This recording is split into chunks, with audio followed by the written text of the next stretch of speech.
திராவிட model பாகம் 2க்கு மக்கள் தயாராகிவிட்டனர் என திமுக மகளிரணி மாநாட்டில் பேசிய துணை முதலமைச்சர் உதயநிதி ஸ்டாலின் பெண்களுக்கு எதிரான குற்றங்கள் அதிகமாக நடைபெறும் முதல் 4 இடங்களில் உள்ள மாநிலங்களை பாஜக தான் ஆட்சி செய்துகிறது என கடிந்துரைத்துள்ளார்.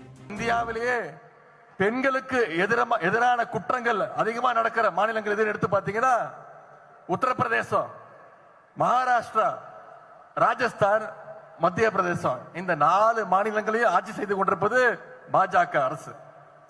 பெண்களுக்கு இவ்வளவு கொடுமைகளை செஞ்சுட்டு தமிழ்நாட்டுக்கு வந்து பெண்கள்கிட்ட வந்து ஓட்டு கேட்கறது வெட்கமா இல்லையா திரு மோடி அவர்கள் என்று உங்களை பார்த்து தமிழ்நாட்டு பெண்கள் கேட்கிறாங்க. இப்படிப்பட்ட பாசிஸ்டுகள் தமிழ்நாட்டுக்குள்ள வந்தாங்கன்னா மகளிருக்கும் பாதுகாப்பு இருக்காது, நம்முடைய மாநிலத்துக்கும் பாதுகாப்பு இருக்காது.